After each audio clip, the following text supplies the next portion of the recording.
The crystalline spires of Meridian Station gleamed against the void, their surfaces reflecting the pale light of distant stars, as the massive diplomatic outpost orbited the neutral world of Nephra. For 3 standard cycles, representatives from across the galaxy had been arriving for what many hoped would be the most significant peace conference in galactic history. The Great Peace Summit, as it had come to be known, represented the culmination of decades of careful negotiation between the various species that comprised the Galactic Alliance.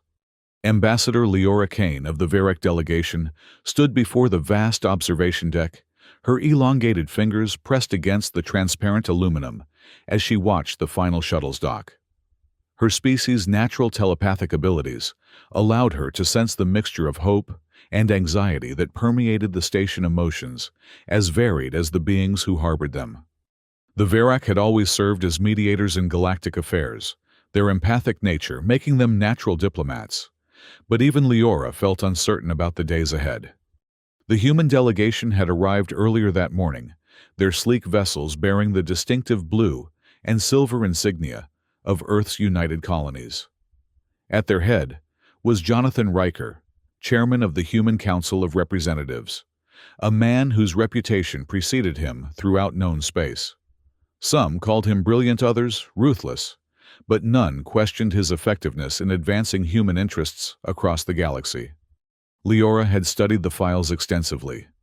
Humanity had emerged onto the galactic stage less than 2 centuries ago, but their rapid expansion and technological advancement had been nothing short of remarkable. Within 50 years of first contact, they had established colonies on dozens of worlds and secured influential positions within the Alliance's governing bodies.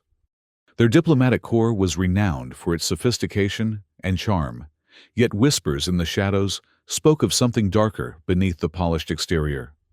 The Grand Assembly Hall buzzed with activity as delegates from 47 different species took their designated positions.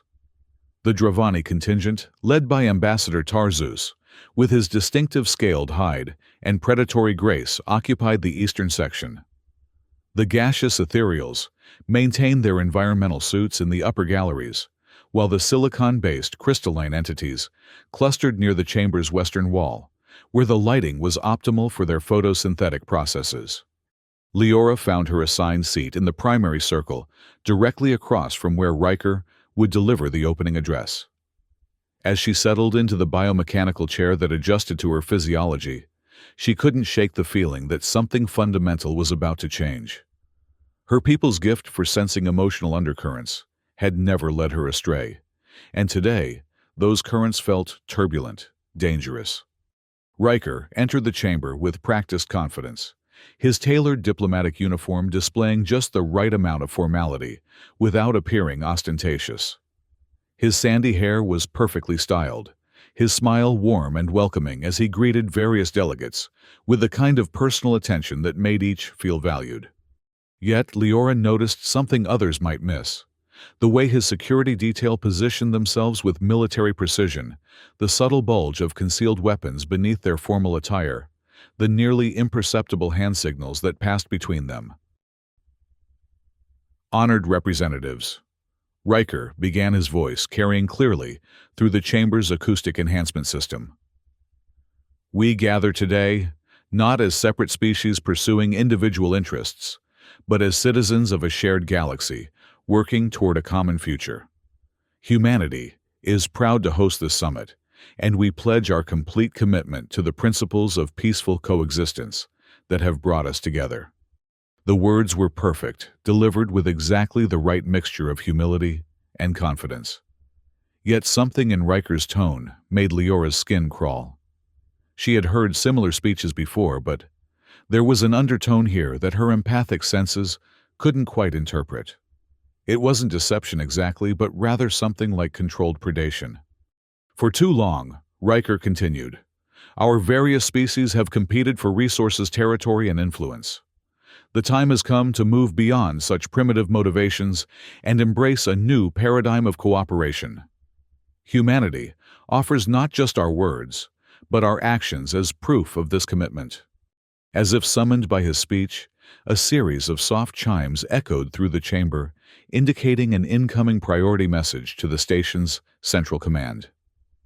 Leora watched as the status displays around the room shifted from green to amber, then to an ominous red. Emergency lighting activated along the corridors, visible through the chamber's transparent sections. "Ladies, gentlemen, and distinguished beings," came the voice of Station Commander Elena Vasquez over the intercom. "We are experiencing a minor technical malfunction with our automated defense systems. As a precautionary measure, all diplomatic sections are being temporarily secured. Please remain calm and in your current positions while our technical staff resolves the issue." The massive blast doors that sealed the chamber's entrances began to descend with mechanical precision. Leora felt the temperature in the room drop several degrees as the environmental system switched to emergency power. Around her, delegates from various species began to murmur and concern, their languages creating a babel of worried voices. Riker, however, seemed remarkably composed. He raised his hands in a calming gesture, his smile never wavering. "I'm certain this is merely a routine safety protocol. Meridian Station's security systems are among the most advanced in the galaxy, designed to protect all of our lives, should any genuine emergency arise." That was when Leora noticed the human security personnel weren't showing any signs of surprise or concern. In fact, they appeared to be following some predetermined plan, moving with the kind of synchronized efficiency that suggested extensive preparation. Her suspicions crystallized into certainty. This was no accident. Ambassador Tarzus of the Dravani caught her eye from across the chamber. His species' natural predatory instincts made them excellent at reading threats, and the way his membranous frills flared indicated he had reached similar conclusions.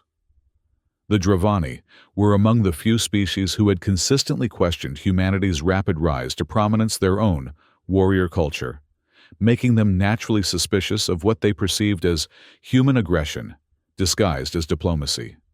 Chairman Riker, Tarzus, said, his voice carrying the distinctive harmonic undertones of his species, "Perhaps you could enlighten us as to why your security team seems so remarkably prepared for this unexpected malfunction."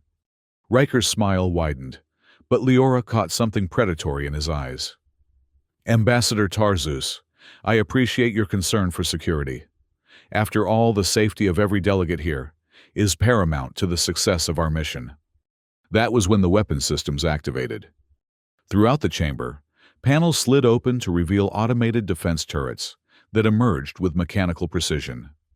The distinctive hum of charging energy weapons filled the air as targeting systems locked onto positions throughout the room. Delegates cried out in alarm as red targeting dots appeared on walls and furniture around them, the implication clear: any sudden movement would trigger lethal response. "What is the meaning of this?" demanded Ambassador Zethkara of the Hegemony Coalition, her crystalline form refracting the targeting lasers into rainbow patterns. "This is a violation of every diplomatic protocol in the Galactic Charter." Riker's composure never cracked. If anything, he seemed more relaxed now, as if the pretense had become an unnecessary burden. "I assure you, honored Ambassador, that no protocol has been violated. These are merely enhanced security measures designed to ensure that our discussions proceed without interruption." Leora felt her empathic abilities overwhelmed by the wave of fear and anger radiating from the trapped delegates. But underneath it all, she sensed something else from the human delegation: satisfaction, anticipation, and, most disturbing of all, excitement. They had been planning this moment, waiting for it. Enhanced security. Tarzus hissed, his natural weaponry extending involuntarily in response to the threat.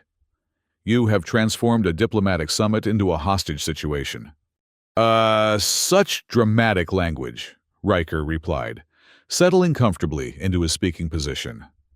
"I prefer to think of it as ensuring we have everyone's undivided attention for what I'm about to share." The main display screen behind Riker flickered to life, showing what appeared to be security footage from various locations throughout Meridian Station. But these weren't typical surveillance recordings. They showed hidden chambers, secret training facilities, and most damning of all, evidence of extensive preparation for exactly this scenario. For the past 18 months, Riker began his voice, taking on the tone of a professor delivering a lecture. Meridian Station has undergone what we've called routine maintenance upgrades. In reality, we've been installing the most sophisticated control systems ever developed, all under the guise of improving diplomatic facilities. The footage shifted to show human technicians installing hidden servers, rerouting command protocols, and establishing what could only be described as a shadow control network throughout the station. Every critical system from life support to communications to defense had been quietly brought under human oversight. Leora found her voice despite the shock. "You've been planning this from the beginning. The peace summit was never your goal." "On the contrary, Ambassador Kane," Riker replied, "peace has always been our objective, but peace on our terms, achieved through our methods, secured by our strength." The display shifted again this time, showing training footage that made Leora's blood run cold. Groups of humans in diplomatic attire were undergoing what could only be described as advanced combat training. They practiced infiltration techniques, weapon deployment, and most chilling of all, methods for neutralizing the specific physiological weaknesses of various alien species.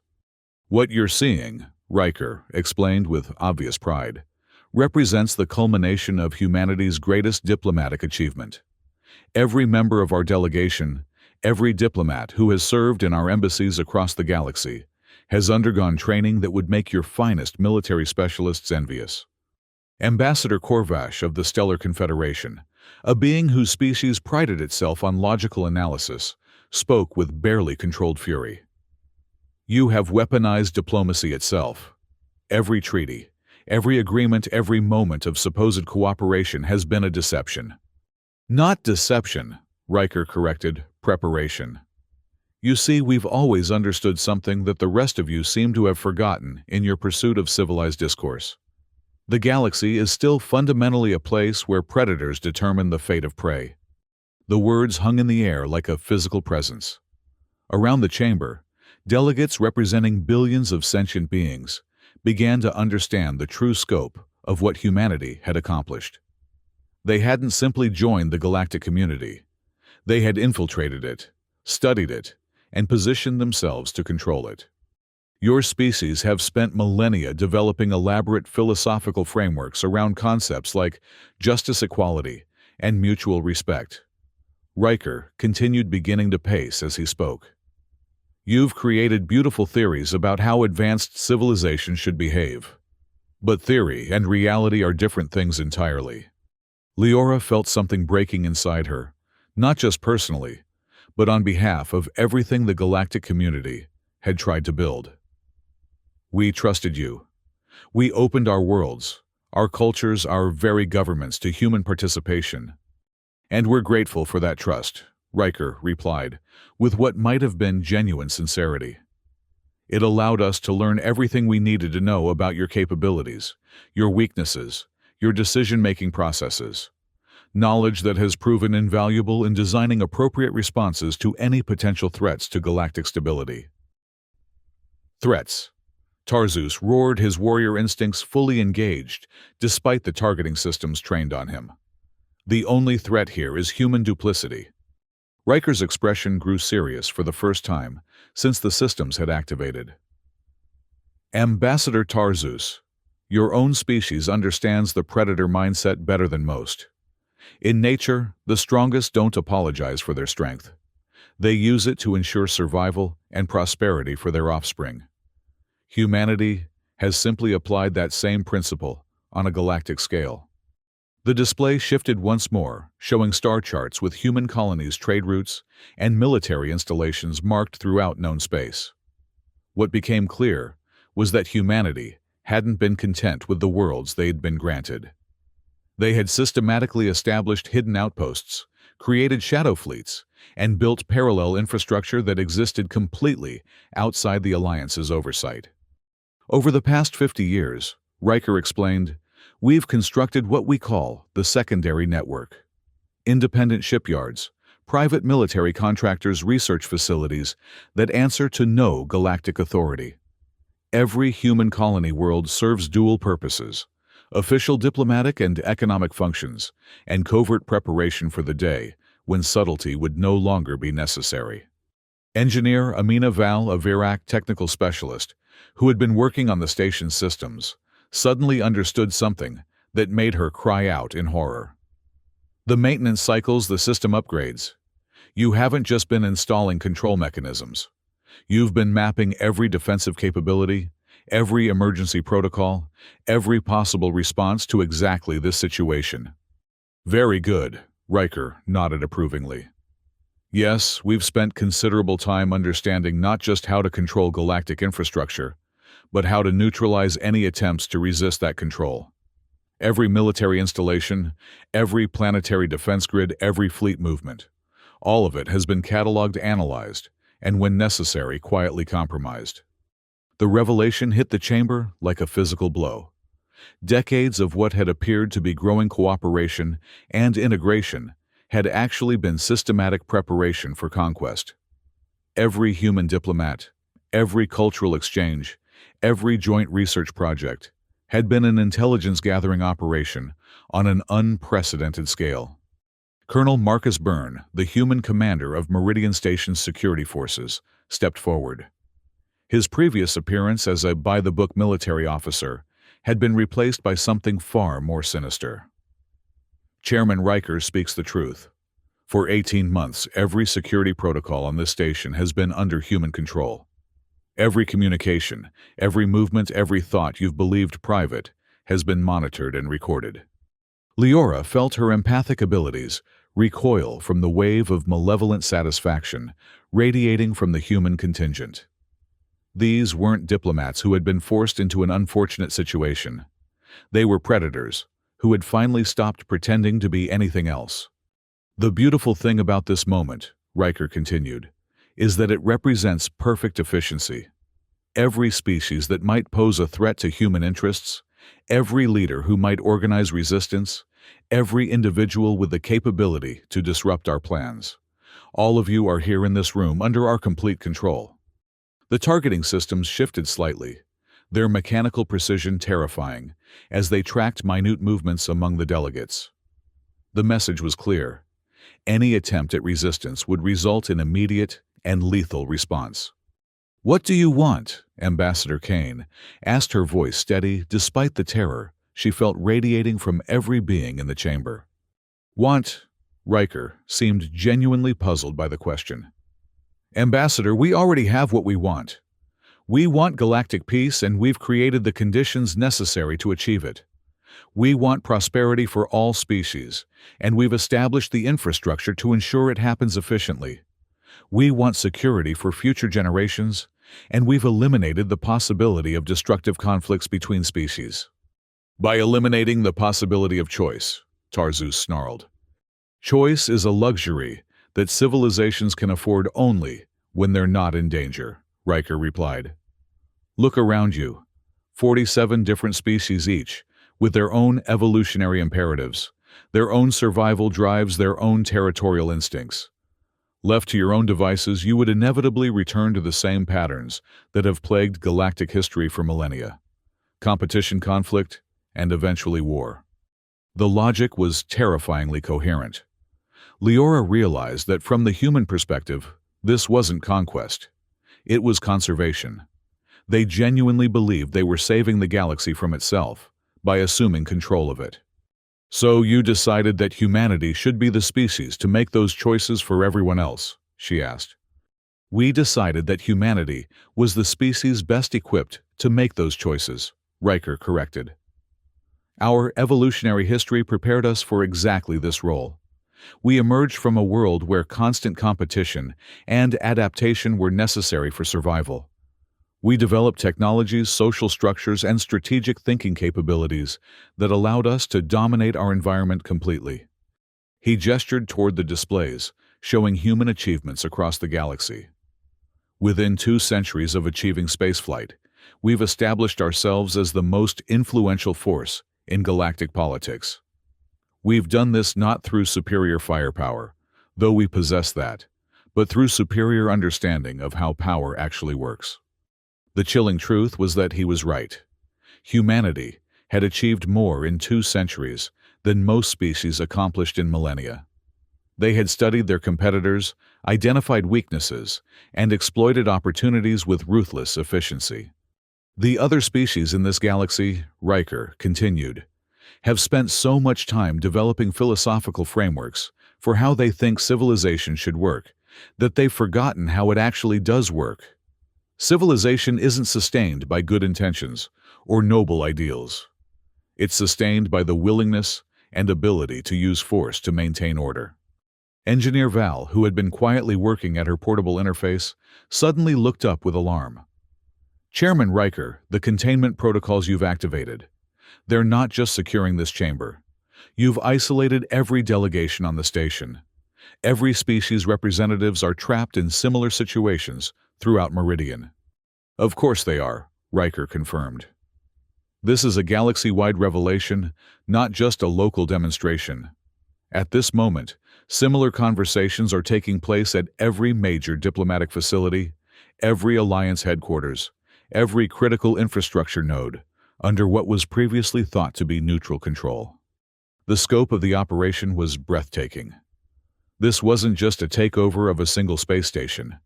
It was the simultaneous activation of a control network that spanned the entire galaxy. Every major government, every military force, every economic center was learning the same truth at the same moment. "You've been planning this for decades," Leora whispered. "Centuries," Riker corrected. The first human explorers who made contact with alien civilizations brought back detailed intelligence about galactic power structures, technological capabilities, and strategic vulnerabilities.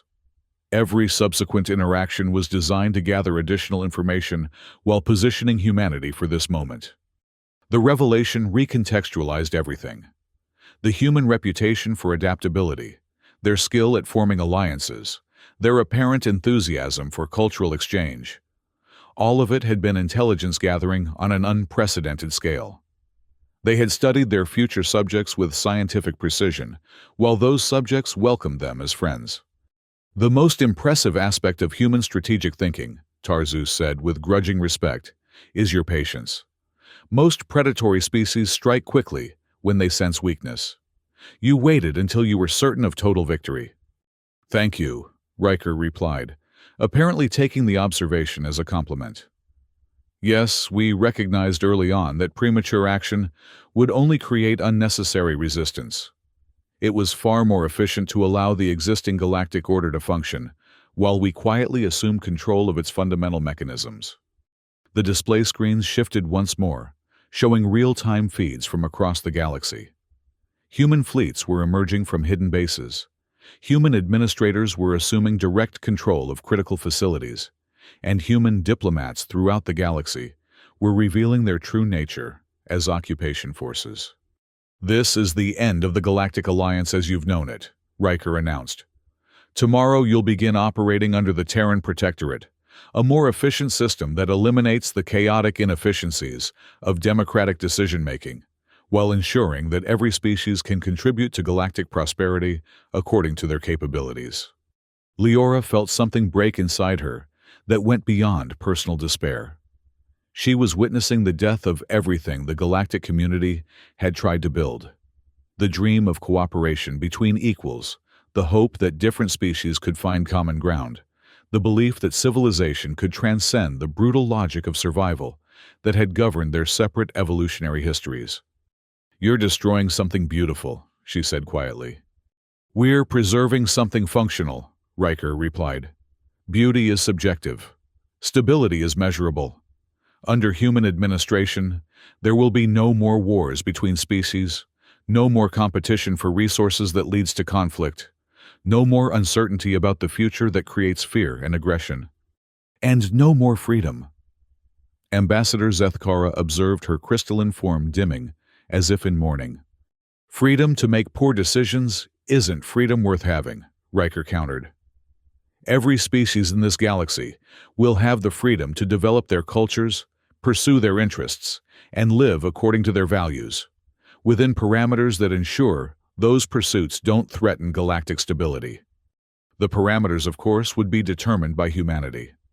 The Terran Protectorate would be a benevolent dictatorship on a galactic scale, with human administrators making decisions about resource allocation, territorial boundaries, technological development, and social policies for billions of beings across thousands of worlds. The transition will be gradual. Riker continued, as if he were outlining any other administrative change.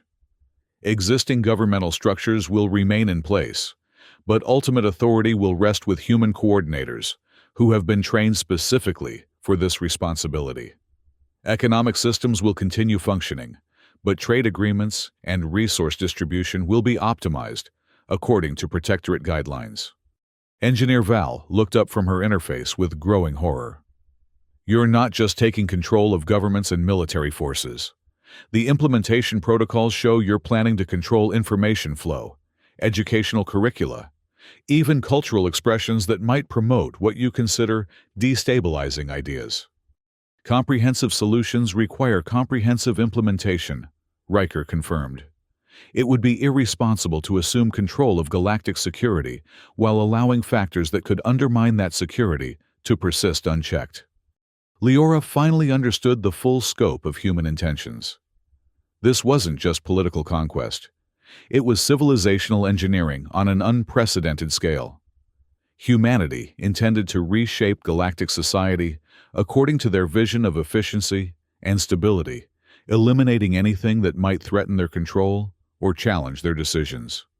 You're going to erase everything that makes each species unique, she said.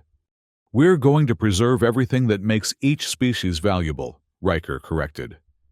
Cultural diversity is an asset, but only when it operates within stable parameters.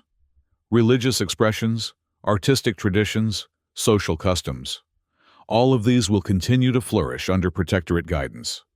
The guidance naturally would ensure that no cultural expression promoted ideas like independence, resistance to authority, or the notion that species should determine their own destinies.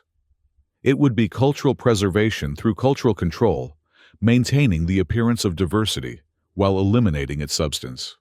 Colonel Byrne activated a new set of displays showing detailed plans for what was clearly a massive administrative apparatus. Human coordinators would be embedded at every level of alien society, from planetary governments down to local communities.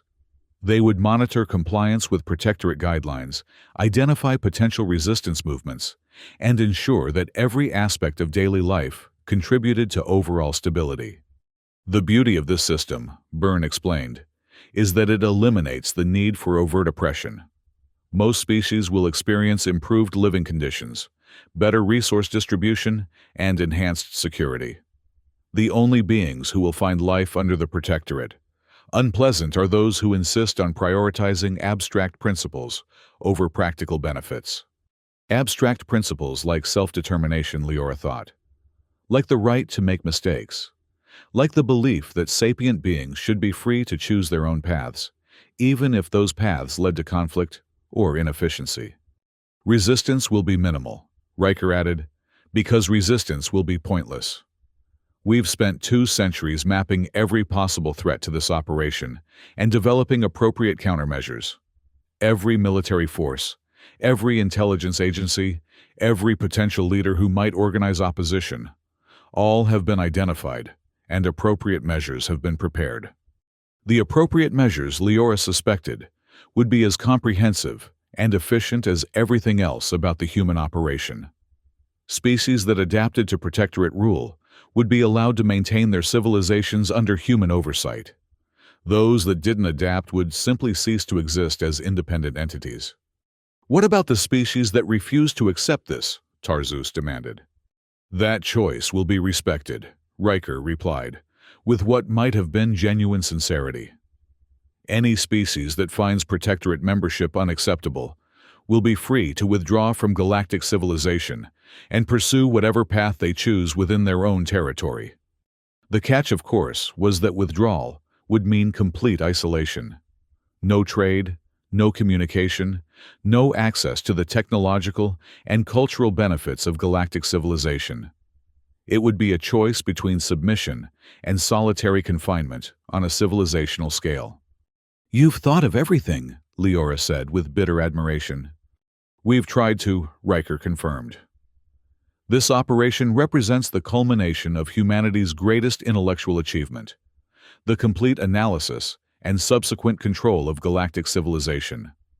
Every variable has been considered, every contingency planned for, every possible outcome prepared for." The scope of it was staggering.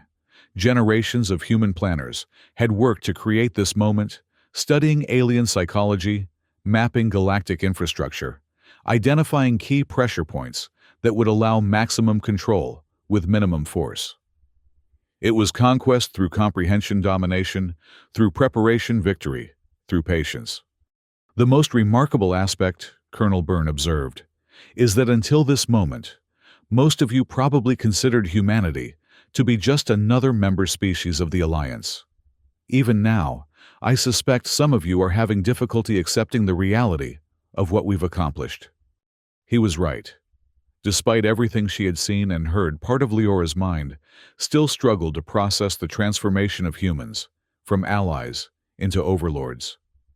The efficiency of the deception was as impressive as the scope of the operation itself. 200 years of perfect performance, Riker said with obvious pride.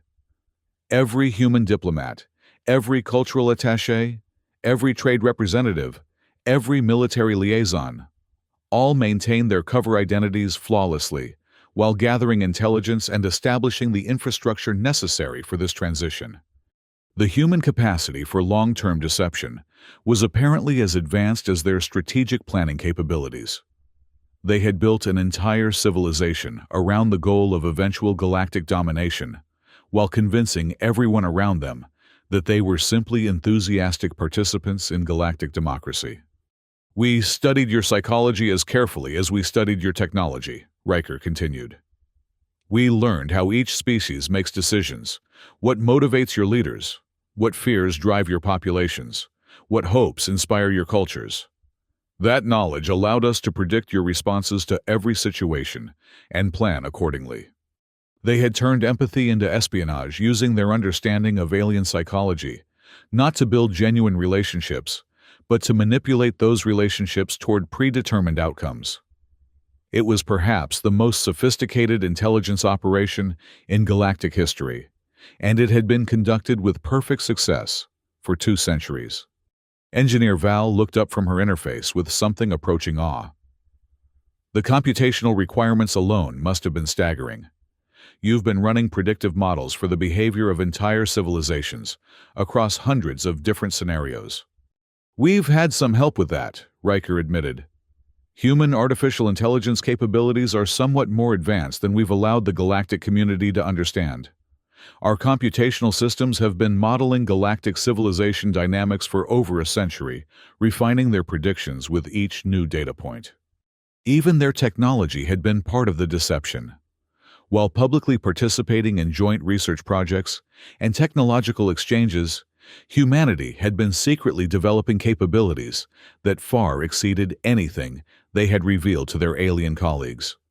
The AIs that have been managing galactic infrastructure optimization for the past 50 years, Byrne added casually, were actually human-designed systems that have been gradually assuming control of critical functions while appearing to be neutral galactic resources.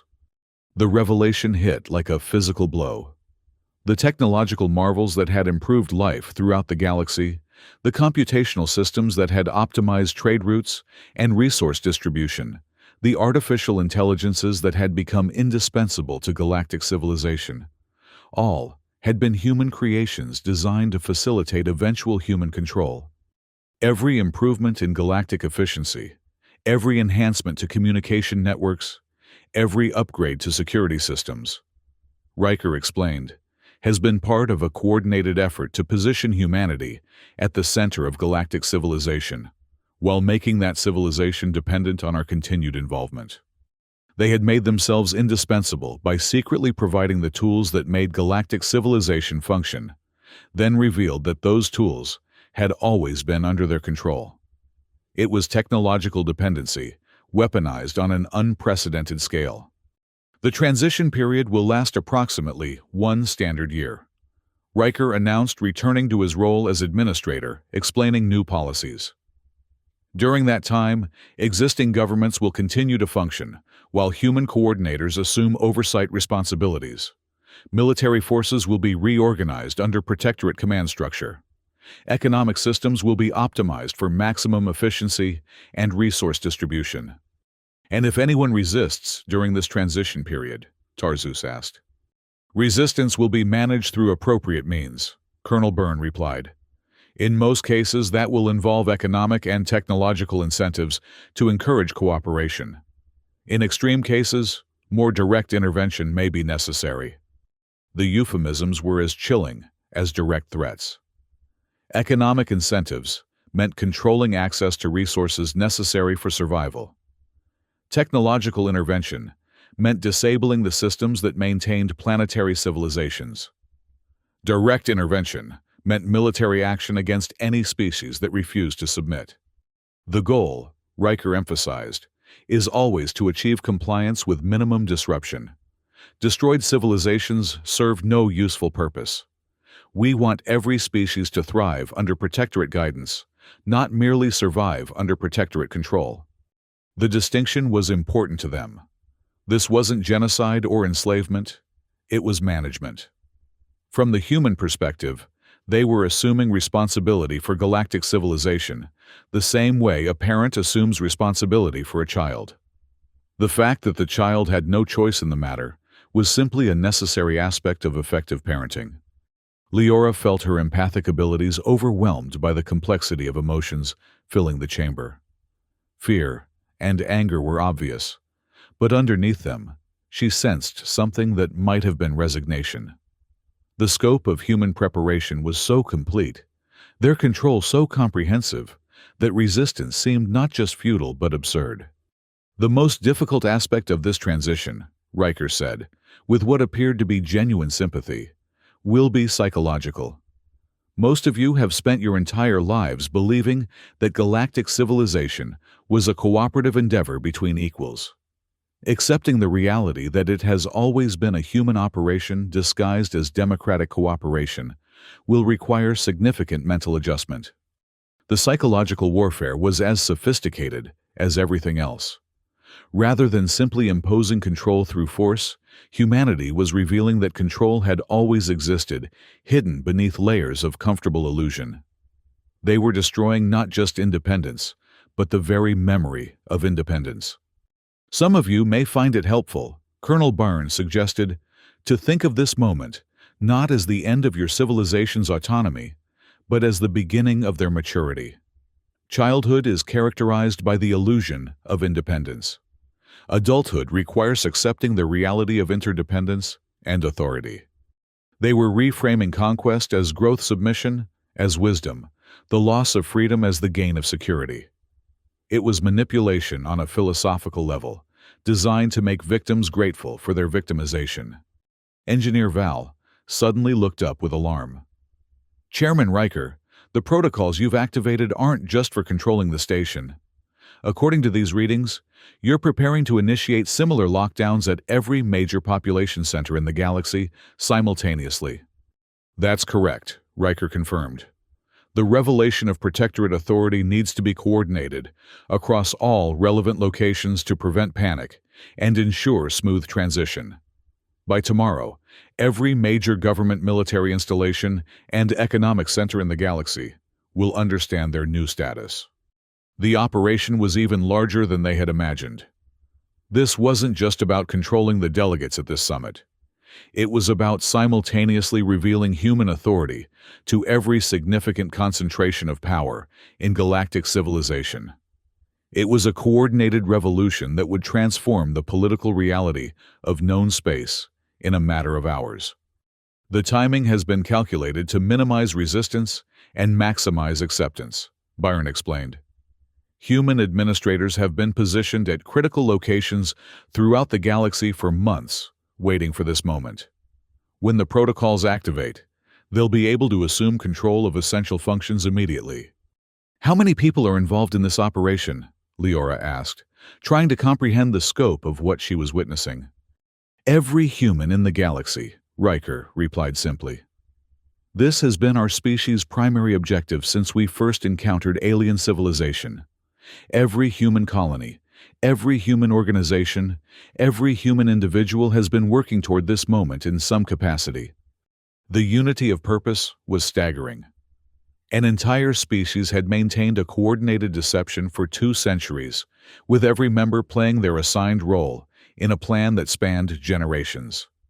It represented a level of species-wide cooperation that no other civilization in galactic history had achieved. Even the humans who appeared to be dissidents or rebels, Ambassador Zethkara asked. Especially the dissidents and rebels, Riker confirmed with a smile. They provided valuable intelligence about how other species respond to internal human conflicts, while also establishing credibility for human diversity and independence of thought. Even human internal conflicts had been staged for alien consumption. Every political dispute, every ideological disagreement, every apparent division within human society had been theater designed to convince other species that humanity was just as fractured and chaotic as everyone else. "You've been lying about everything," Tarzu said, with something approaching respect. "Your entire civilization has been one massive intelligence operation." "Not lying," Riker corrected. "Managing information flow to achieve optimal outcomes. Every statement we've made about human intentions has been technically accurate. We do want peace, prosperity, and security for all species. We've simply been more realistic than others about what's required to achieve those goals." The philosophical framework was complete. From the human perspective, they weren't conquerors, but conservators, not oppressors, but optimizers. They had convinced themselves that what they were doing was not just necessary, but noble, which had allowed them to pursue it with the dedication and patience required for success. The beautiful aspect of this system, Colonel Byrne observed, is that it eliminates the primary source of galactic instability, the chaos that results from allowing multiple species to compete for dominance. Under human guidance, that competition becomes cooperation, that chaos becomes order, and that instability becomes the foundation for lasting peace. Order imposed from above, cooperation, enforced through control, peace, maintained through the threat of violence. It was the logic of empire dressed in the language of administration, conquest, presented as conservation. Leora realized that arguing against the system was pointless, not because the humans were unwilling to listen, but because they genuinely believed they were right. From their perspective, galactic civilization had been stumbling toward chaos and conflict before human intervention provided stability and direction. They saw themselves as saviors, not conquerors. "What happens to species that can't adapt to this new order?" she asked. "The same thing that happens to any organism that can't adapt to environmental change," Riker replied. "They become extinct. But we're optimistic that most species will discover that adaptation is not only possible, but beneficial." The evolutionary metaphor was deliberate. Humanity was positioning itself as an environmental pressure that would drive the evolution of galactic civilization toward greater efficiency and stability. Species that adapted would thrive under human guidance. Those that didn't would be eliminated by natural selection. "You're talking about cultural genocide," Ambassador Korvash said with barely controlled fury. "We're talking about cultural evolution," Riker corrected. "The aspects of each culture that contribute to galactic stability will be preserved and encouraged. The aspects that threaten that stability will be discouraged. Discouraged through economic pressure, technological manipulation, and, when necessary, direct intervention. It was systematic cultural engineering designed to preserve the appearance of diversity while eliminating its substance." Engineer Val looked up from her interface with growing horror. "The cultural modification protocols are incredibly detailed. You've identified specific elements of each species' social structures, religious beliefs, and artistic expressions that you consider problematic. We've been studying alien cultures for 2 centuries, Byrne confirmed. We understand better than you do which aspects of your civilizations contribute to conflict and which contribute to stability. The modifications we're implementing will enhance the positive elements while reducing the negative ones.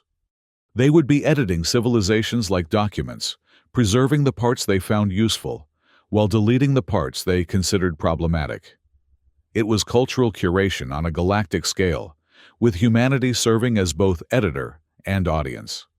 Some of you may find the transition difficult, Riker acknowledged with apparent sympathy. Change is always challenging even when it's beneficial. But we're confident that within a generation, most species will wonder how they ever managed without protectorate guidance. A generation of children raised under human oversight, educated according to human curricula, exposed to human-approved cultural expressions. They would grow up thinking protectorate rule was normal, natural, and beneficial. It was conquest through education ensuring that future generations would accept human authority as readily as they accepted gravity. The long-term vision, Colonel Byrne explained, is a galaxy where every species can pursue their highest potential without the wasteful conflicts that have characterized galactic history. Resources will be allocated efficiently, territories will be managed sustainably, and development will proceed according to rational planning rather than chaotic competition. A galaxy-wide planned economy, with humanity as the planning authority. Every world would have its designated role in the galactic system. Every species would pursue their assigned functions, and every individual would contribute to overall efficiency according to human determination of their capabilities. And if we refuse, Tarzus asked, though his tone suggested he already knew the answer.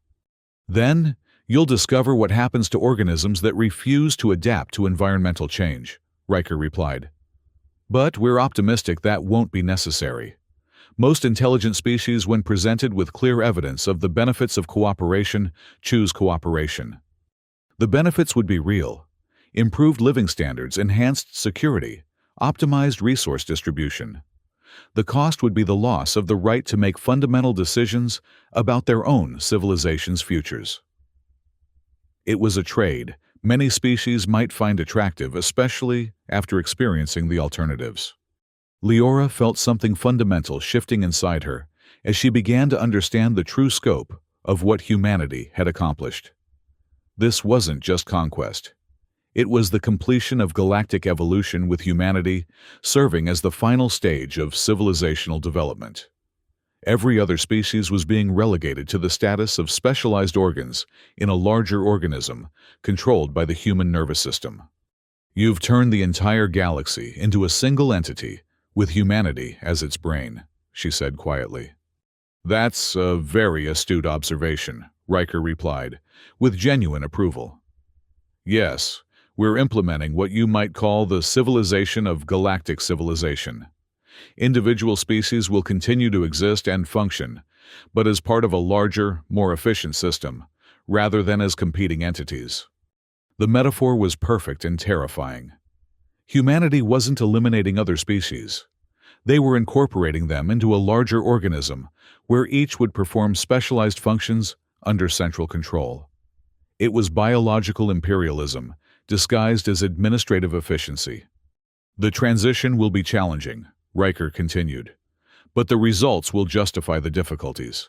Within 50 years, galactic civilization will achieve levels of prosperity, security, and development that would have been impossible under the chaotic democratic system you've been attempting to maintain. 50 years to complete the transformation of independent civilizations into specialized organs of a human-controlled galactic entity. It was ambitious even by human standards, but given what they had already accomplished in secret, it seemed entirely achievable. Engineer Val suddenly stood up her interface, showing readings that made her face pale. Chairman Riker, the energy signatures I'm detecting suggest that this isn't just about political control. You're preparing to implement some kind of technological integration that would make resistance physically impossible. You're quite perceptive, Byrne confirmed. Yes, the final phase of Protectorate implementation involves technological integration that will make the entire galactic civilization as interconnected as a biological organism. Communication systems, transportation networks, even individual neural interfaces for species that are compatible. Neural interfaces. They were planning to establish direct technological connections to alien nervous systems, creating a galactic network where human administrators could monitor and influence thoughts and decisions at the most fundamental level. It was conquest through consciousness integration. You're planning to turn every sapient being in the galaxy into a component of a human-controlled computer system, Leora said with horror. We're planning to optimize galactic civilization by eliminating the inefficiencies that result from inadequate information sharing and coordination, Riker corrected. Neural interface technology will allow unprecedented cooperation between species while ensuring that decisions are made based on complete information rather than limited perspectives. Complete information filtered through human analytical systems, cooperation enforced through technological control decisions made by human administrators who would have access to the thoughts and memories of every individual in their jurisdiction. It was the ultimate fusion of biological empire and technological totalitarianism. The beauty of the system, Colonel Byrne explained, is that resistance becomes not just futile, but inconceivable. When every individual is connected to the galactic network, the very concept of opposition to overall optimization becomes as impossible as biological cells rebelling against the organism they comprise. They weren't just planning to rule the galaxy. They were planning to absorb it, incorporating every sapient being into a technological organism where human consciousness would serve as the controlling intelligence. It would be the end of independent thought, disguised as the perfection of cooperative thinking. Tarzuz looked around the chamber, with something approaching awe. You haven't just conquered us. You've transcended conquest entirely by eliminating the possibility of anything to conquer. Exactly, Riker confirmed. The traditional model of empire requires constant energy to maintain control over resistant populations. Our model eliminates resistance by making it psychologically and technologically impossible. The result is a stable, efficient system that can focus entirely on optimization and development rather than control and suppression. It was the perfect empire, one that controlled its subjects so completely that they would be incapable of recognizing their subjugation. Every individual would experience their role in the system as natural and fulfilling, while being unable to conceive of alternatives. When does this final phase begin? Leora asked, though she suspected she already knew the answer. Implementation begins immediately, Riker replied. The neural interface networks have been under construction for the past 20 years, disguised as communication and entertainment infrastructure. Most major population centers are already connected to the preliminary systems. The entertainment networks, the communication upgrades, the technological improvements that had enhanced life throughout the galaxy. All had been components of a neural control system designed to prepare alien populations for direct human oversight of their consciousness.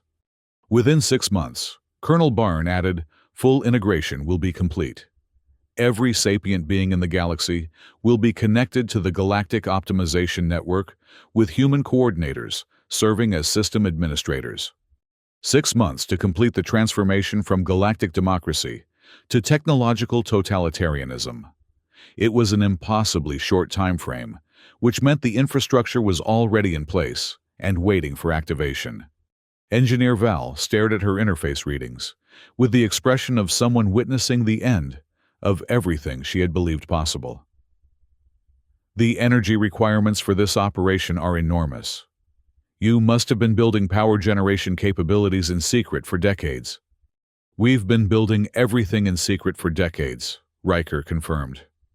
Power generation manufacturing facilities, research installations, military production, all of it designed to support this moment and the transformation that follows. A shadow civilization constructed in parallel to the visible galactic community, designed to replace it once the moment was optimal. Humanity had built an entire alternative reality, while their subjects remained blissfully unaware of its existence. The most impressive aspect, Tarzus observed with grudging admiration, is that you convinced us to help you build it.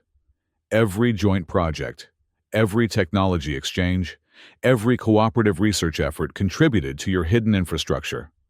Cooperation is always more efficient than coercion, Riker agreed. We found it much easier to convince other species to participate in their own optimization than it would have been to impose it against their will. They had weaponized cooperation itself, turning the galaxy's desire for peaceful collaboration into a tool for systematic subjugation. Every act of goodwill, every gesture of trust, every expression of hope for better relations had been exploited to advance human objectives. Leora felt her empathic abilities overwhelmed by the sheer scope of what she was experiencing. The emotions radiating from the trapped delegates had evolved beyond fear and anger into something approaching philosophical vertigo. They were witnessing the revelation that everything they had believed about reality was false. "What you've accomplished," she said quietly, "is the death of the very concept of truth. If deception this complete is possible, how can anyone ever trust anything again? Truth is a luxury that stable civilizations can afford," Riker replied. "Unstable civilizations require more practical approaches to information management. Once galactic optimization is complete, there will be no need for deception, because there will be no conflicts of interest that might make deception useful.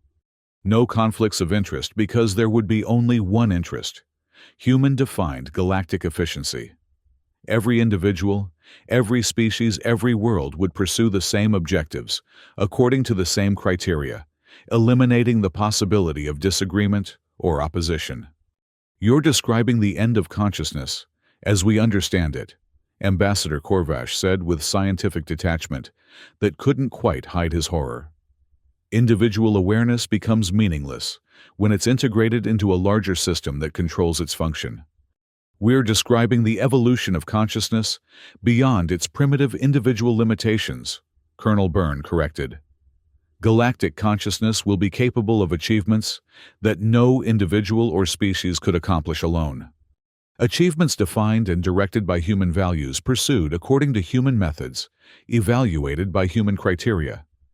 It would be consciousness evolution, guided by conquest, creating a galactic mind with human thoughts.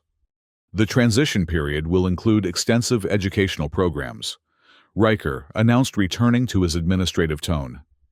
"Every individual will receive personalized instruction designed to help them understand their role in the optimized system and develop the skills necessary to fulfill that role effectively. Personalized brainwashing disguised as education, designed to help victims understand why their victimization was beneficial. It would be the final stage of the operation, convincing the absorbed that absorption was liberation." Engineer Val looked up from her interface with an expression of desperate hope. "Chairman Riker, the complexity of what you're attempting is staggering. Surely there are risks, possibilities for system failure, chances that the integration won't work as planned." "Every complex system involves risks," Riker acknowledged. "But we've spent 2 centuries developing contingency plans for every possible failure mode. The probability of successful implementation is over 97%, with fallback protocols designed to address any unexpected complications. Even their fallback protocols had fallback protocols. The depth of preparation was as impressive as it was terrifying, representing a level of strategic planning that bordered on prescient." "And if the system fails completely," Tarzus asked, "then we implement Protocol Omega." Colonel Byrne replied with casual matter-of-factness that made the words even more chilling. "Which is," Leora prompted, though she wasn't certain she wanted to know. "Complete sterilization of galactic civilization, followed by reconstruction according to optimal parameters," Riker explained. "If we can't optimize the existing system, we'll replace it with a system designed for optimization from the beginning. Genocide as a backup plan, extinction as quality control. If they couldn't control galactic civilization, they would destroy it and build a replacement that could be controlled. It was the ultimate expression of human determination to achieve their objectives regardless of cost. How many lives would that involve? Ambassador Zethkara asked, her crystalline form flickering with distress. Approximately 400 billion sapient beings, Byron replied, as if discussing inventory management. But the replacement system would support a much larger population, living at much higher standards, so the long-term result would be positive, even if the transition costs were significant.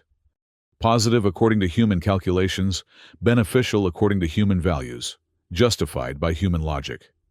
They had convinced themselves that even galactic genocide would be an improvement if it led to a more efficient outcome. "You're insane," Tarzus said with quiet finality. "We're practical," Riker corrected. Sanity is a concept that only applies within the context of specific environmental conditions. When environmental conditions change, behaviors that appeared insane become necessary for survival.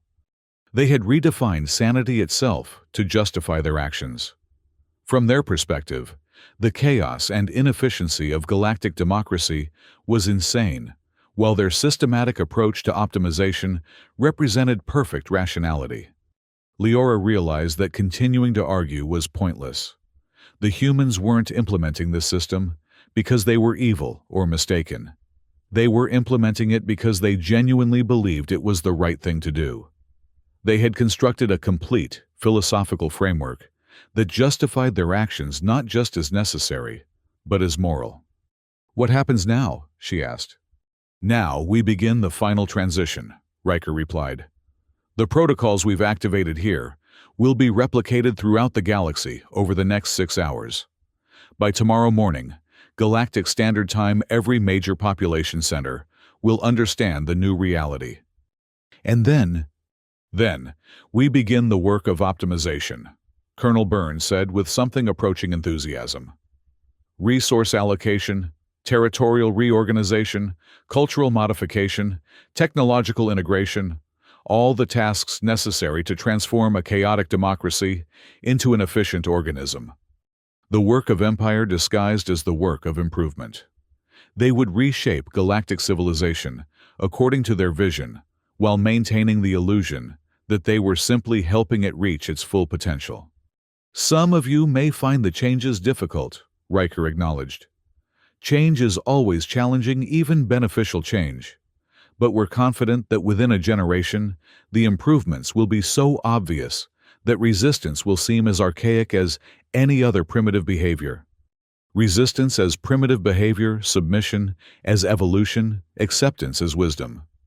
They were redefining the vocabulary of political relationship to make opposition literally unthinkable. Engineer Val suddenly stood up her interface, showing readings that made her expression shift from horror to something approaching panic. "Chairman Riker, according to these energy signatures, the systems you're activating aren't just for control and integration. They're drawing power levels that suggest some kind of massive computational process."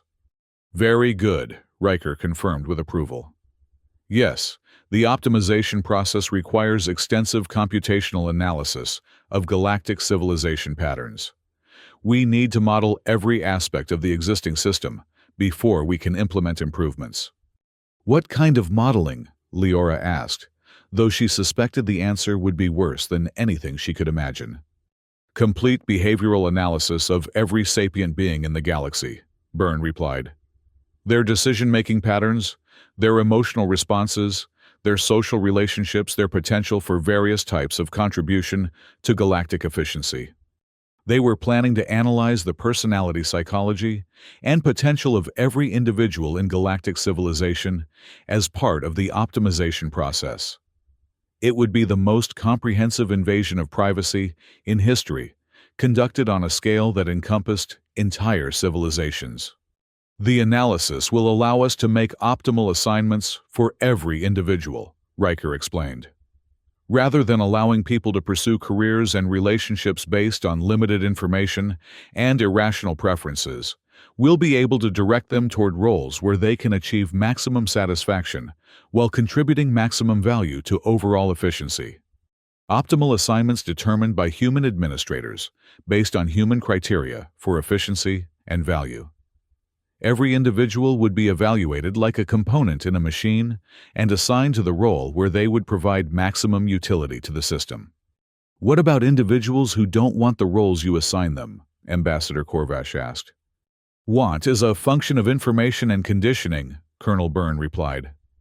When people have complete information about their optimal role and receive appropriate conditioning to appreciate its value, they invariably discover that they want exactly what the system has determined is best for them. Conditioning to manufacture consent information management, to eliminate alternatives, psychological manipulation disguised as education. They would reprogram desire itself to ensure that every individual wanted what the system required them to want. You're talking about the elimination of individual will, Tarzus said with quiet horror. We're talking about the optimization of individual will, Riker corrected. Will that operates according to incomplete information and irrational conditioning produces suboptimal outcomes. Will that operates according to complete information and rational conditioning produces optimal outcomes. Complete information filtered through human systems. Rational conditioning designed by human psychologists. Optimal outcomes defined by human values. Individual will would continue to exist, but only within parameters established by human authority. Leora felt her empathic abilities recoil from the scope of what she was sensing. The humans weren't just planning to control behavior. They were planning to control the psychological foundations that produced behavior. It would be conquest of consciousness itself. The most beautiful aspect of the optimized system, Riker continued, is that everyone will be happier than they've ever been before.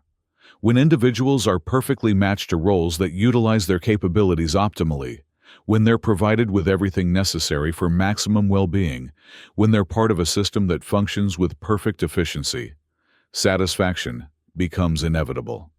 Satisfaction through optimization, happiness through control, fulfillment through submission. They would engineer contentment as systematically as they had engineered conquest, creating a galaxy full of beings who were perfectly happy with their perfect subjugation. What about those of us who are aware of what you're doing? Leora asked. Will we be optimized as well? Your awareness makes you valuable resources for the transition period, Colonel Byrne replied. Individuals who understand both the old system and the new system can serve as interpreters, helping others understand why the changes are beneficial. They would be collaborators whether they chose to be or not, their knowledge of the truth used to convince others to accept lies. It was psychological conscription, forcing victims to participate in their own victimization. And if we refuse to serve as interpreters, Tarzus asked, then you'll be assigned to roles that don't require that particular type of contribution, Riker replied matter-of-factly.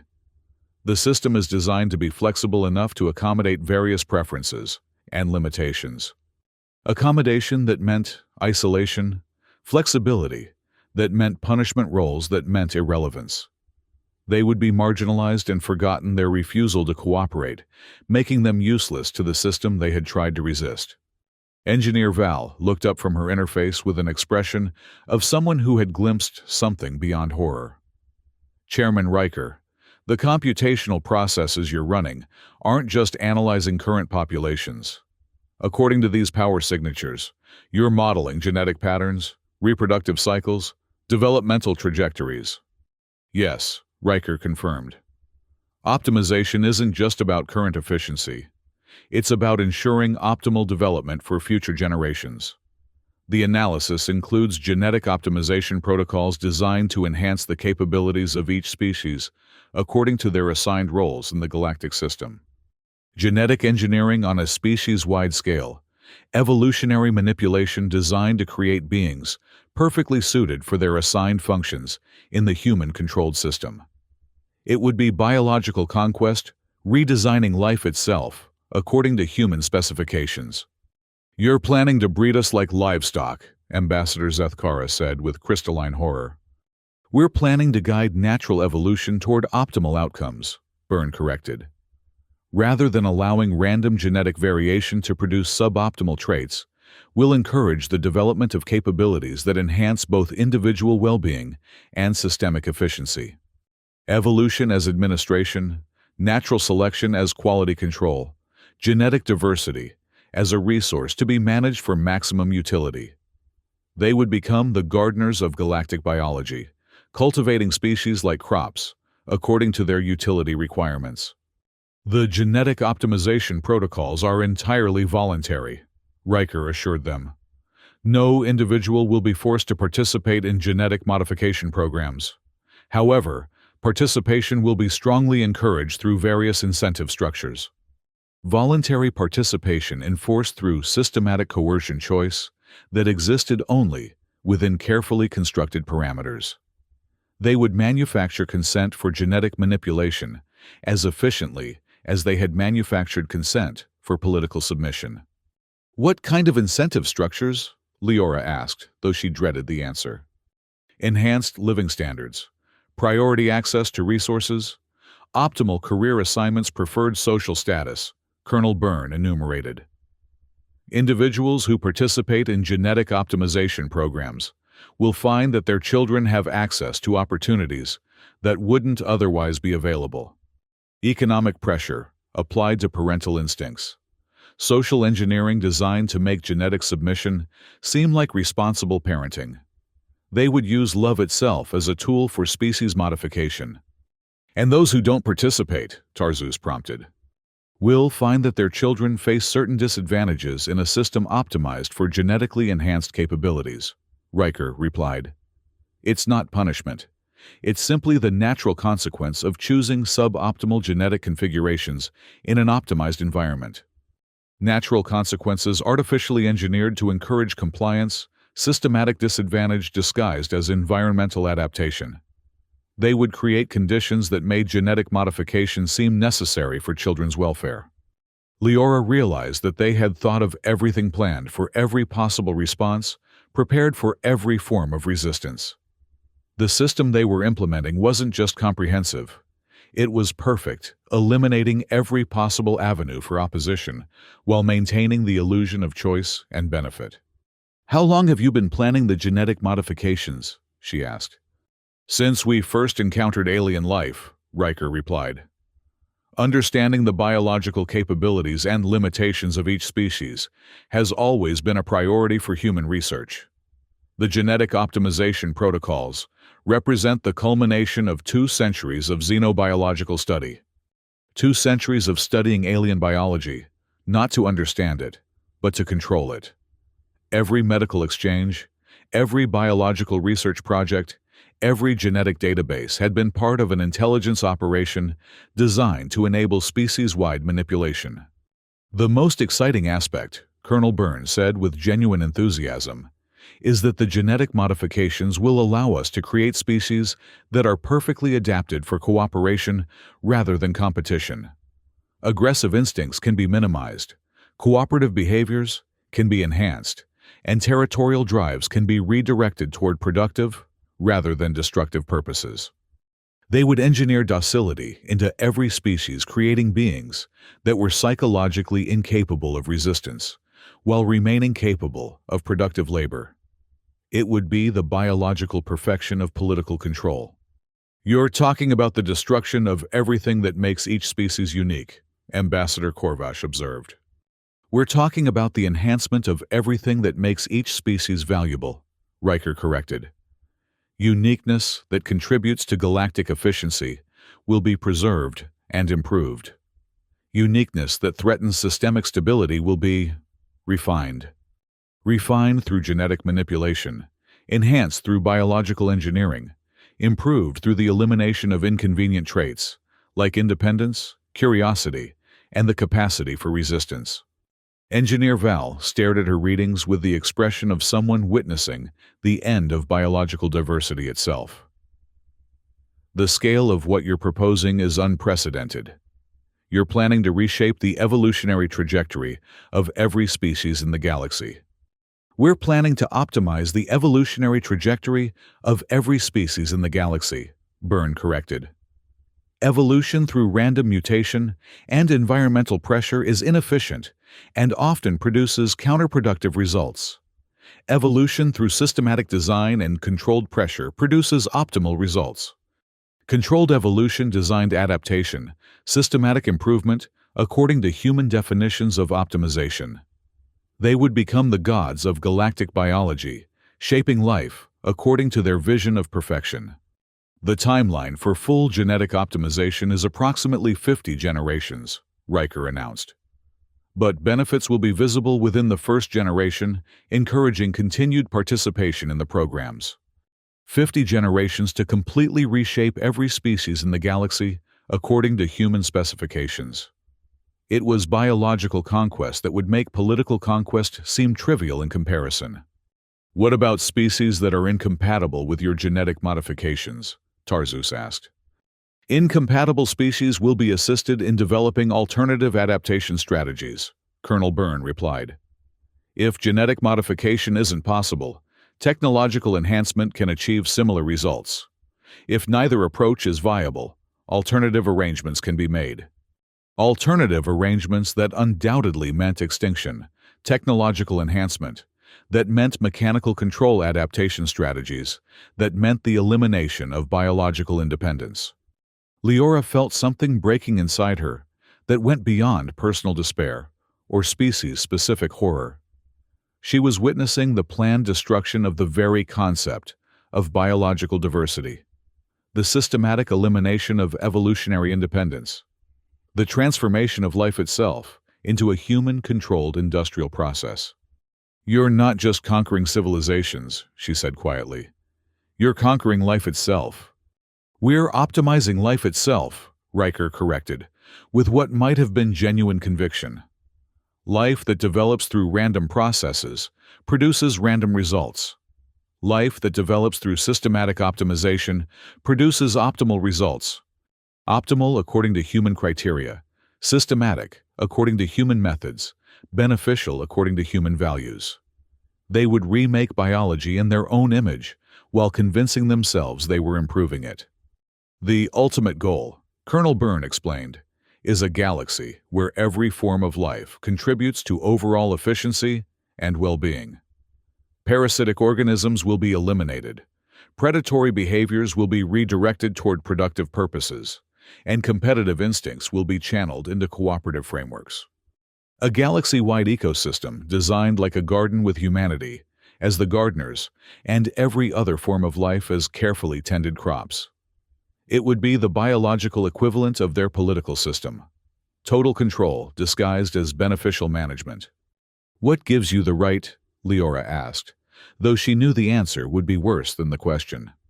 "The same thing that gives any species the right to shape their environment according to their needs," Riker replied.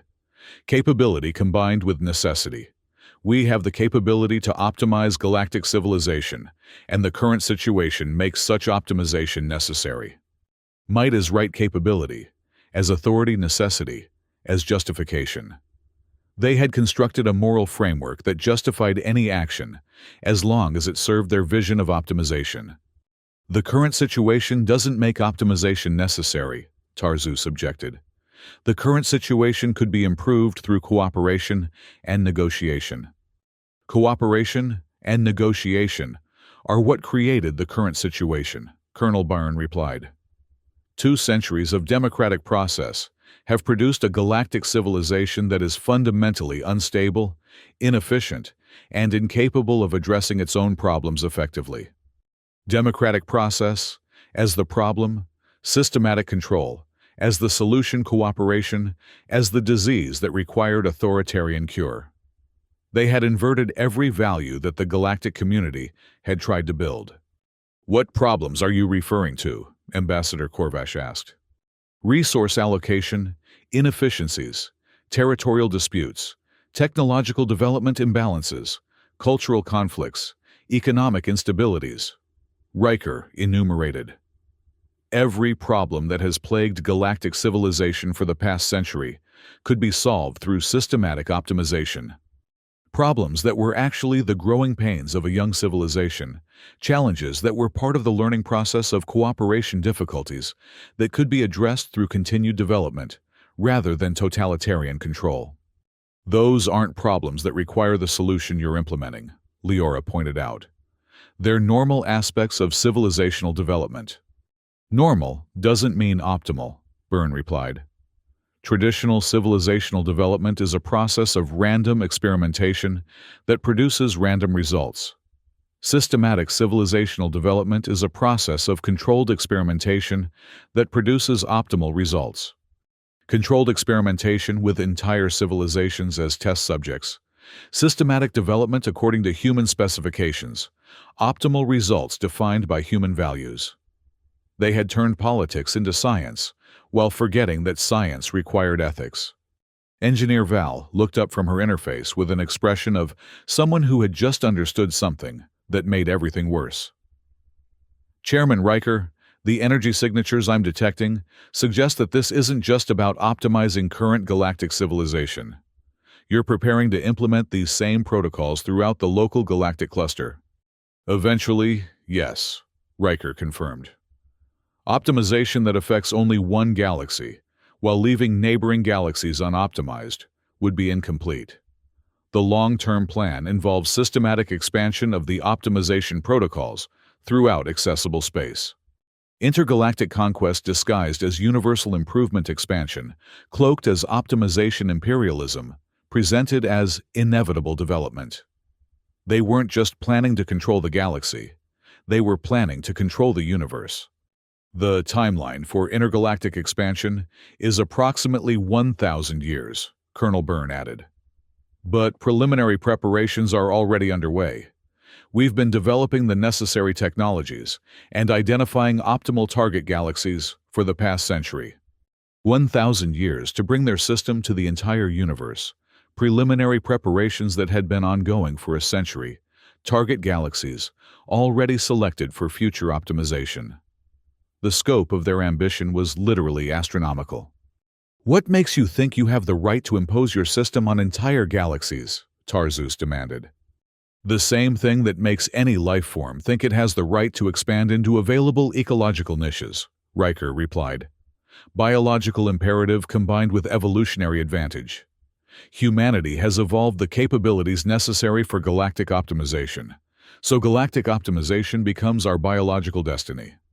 Biological destiny, as imperial justification, evolutionary advantage, as moral authority, expansion, as natural law. They had biologized their imperialism, making conquest seem like evolution, and domination seem like natural selection. Your biological destiny could involve cooperation with other species, rather than control over them, Leora suggested.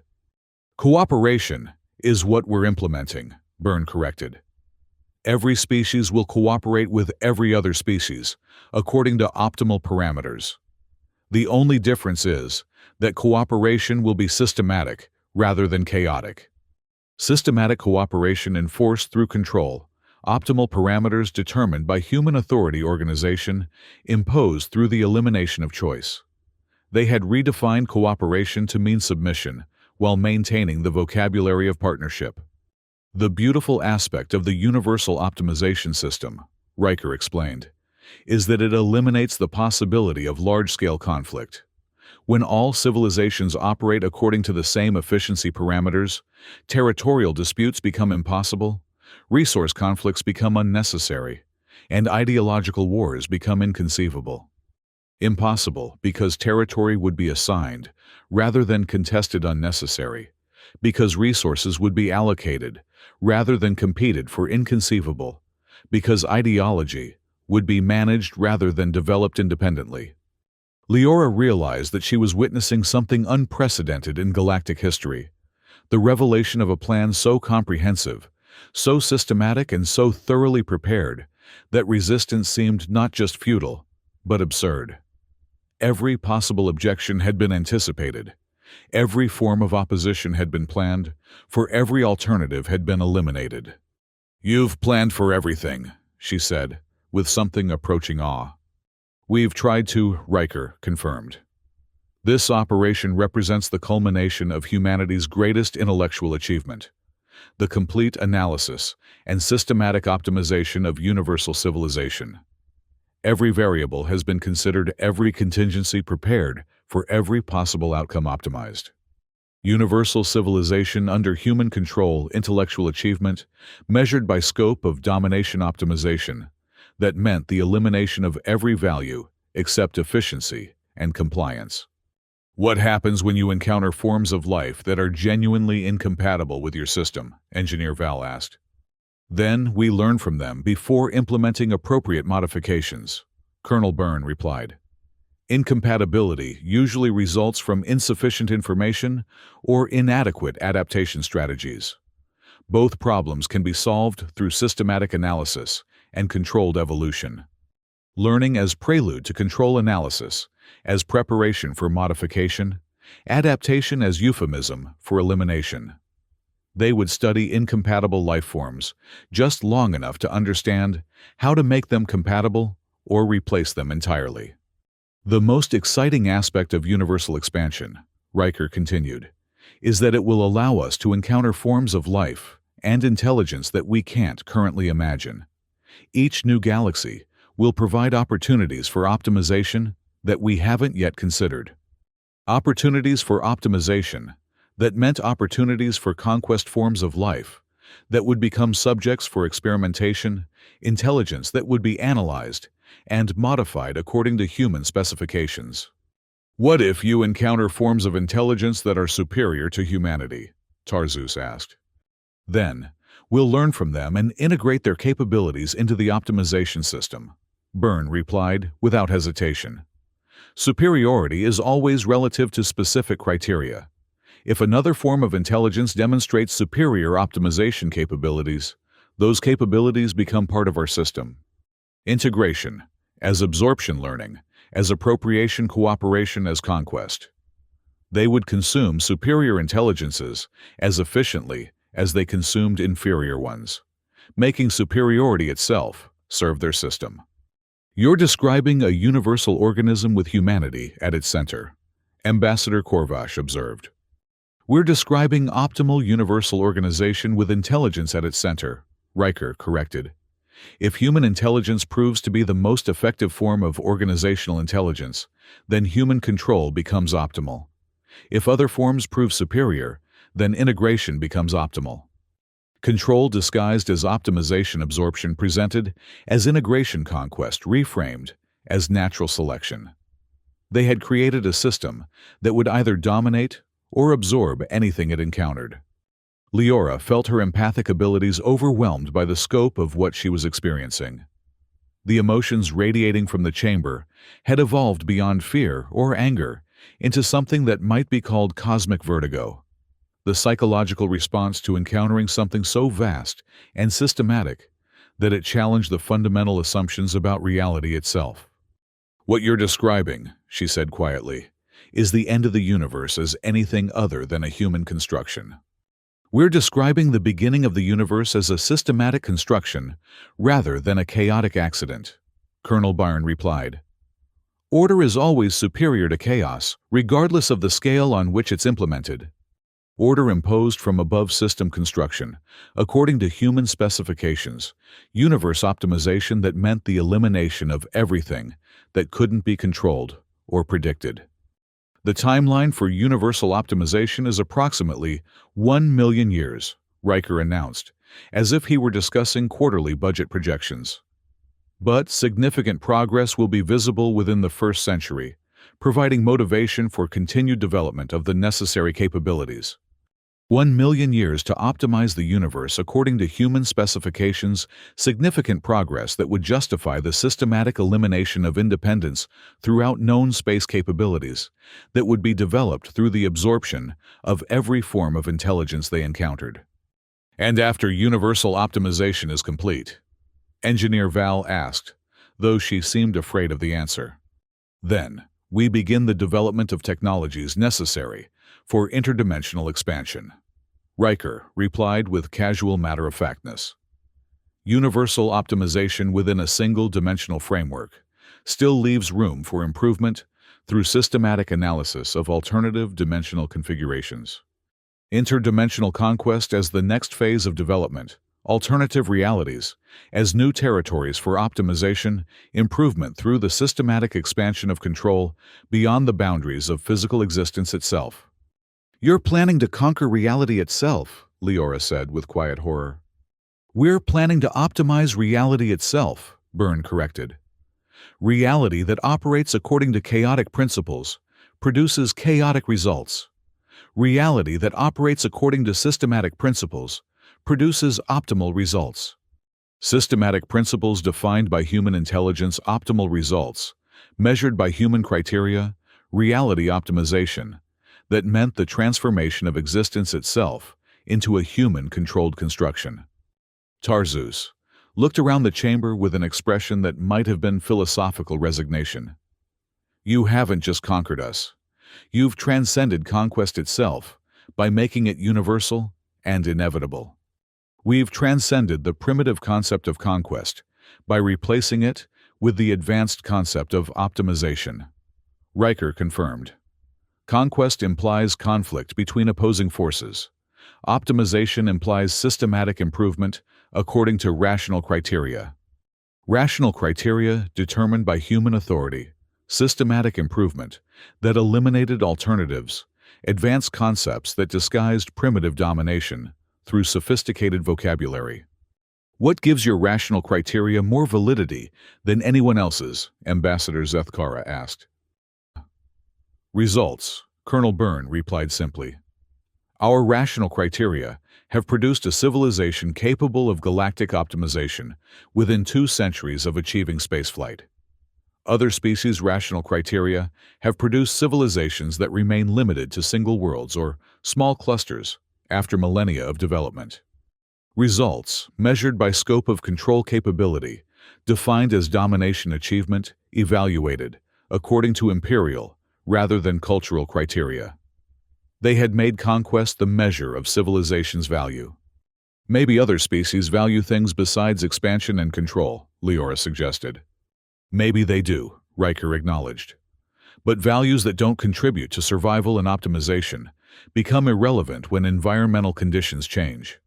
Our expansion represents a change in environmental conditions that makes traditional values obsolete.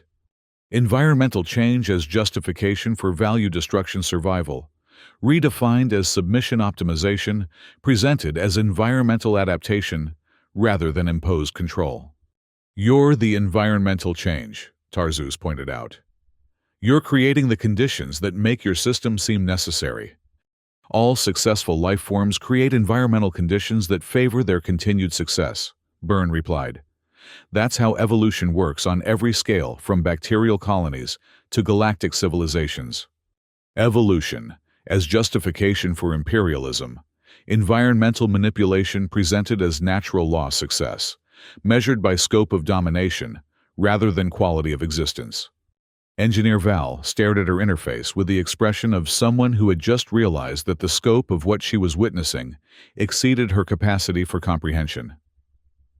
"The computational requirements for what you're describing are beyond anything that currently exists. You'd need processing capabilities that exceed the combined intelligence of every species in the galaxy." "We have them," Riker confirmed.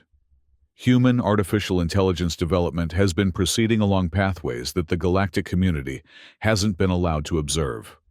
Our computational capabilities are approximately 1,000 times greater than we've allowed others to understand. Artificial intelligence capabilities, hidden for 2 centuries computational power, that exceeded galactic understanding by orders of magnitude processing systems, designed not just to analyze, but to control reality itself on scales that defied comprehension. The AI systems we've developed," Colonel Byrne explained, "don't just process information. They process the fundamental structures that create information. They can analyze and modify the basic principles that govern how consciousness, matter, and energy interact throughout the universe. Reality manipulation disguised as computational advancement, consciousness control, presented as information processing, universe modification through systematic analysis of existence itself. What you're describing sounds like the capabilities traditionally attributed to gods, Ambassador Corvash observed with scientific detachment that couldn't hide his terror. Gods are primitive concepts that emerge when civilizations encounter capabilities they can't understand, Riker replied. What we've developed are advanced technologies that appear miraculous only to civilizations that lack sufficient scientific development. Scientific development that led to godlike power, advanced technology that controlled the fundamental forces of existence. Miraculous capabilities that were actually systematic applications of universal principles. Leora felt something fundamental shifting in her understanding of what was happening. This wasn't just conquest or optimization. It was the transformation of humanity into something that transcended the normal categories of biological existence. "You're not just planning to control the universe," she said quietly. "You're planning to become the universe. We're planning to integrate human consciousness with universal operating principles," Byron confirmed. The distinction between controller and controlled becomes meaningless when optimization reaches sufficient levels of sophistication. Integration that meant absorption, optimization that eliminated the boundary between consciousness and reality, sophistication that transformed existence itself into an expression of human will. The ultimate goal, Riker explained with something approaching religious fervor, is the achievement of perfect efficiency throughout all levels of existence. Matter organized according to optimal principles, energy directed toward optimal purposes, consciousness focused on optimal objectives. Optimal, according to human definitions, perfect through the elimination of alternatives, efficiency that reduced existence to a single, human-controlled purpose. "And what happens to individual consciousness in this perfectly efficient universe?" Tarzus asked. "Individual consciousness becomes a specialized function within universal consciousness," Colonel Byrne replied. Rather than struggling against universal principles, individual awareness aligns with them, achieving levels of satisfaction and effectiveness that isolated consciousness cannot achieve. Specialized functions within a human-controlled system, alignment enforced through technological integration, satisfaction manufactured through the elimination of alternatives to compliance. Engineer Val looked up from her interface with an expression of someone who had glimpsed something beyond the capacity for rational response. "Chairman Riker, the energy signatures I'm detecting suggest that this process has already begun.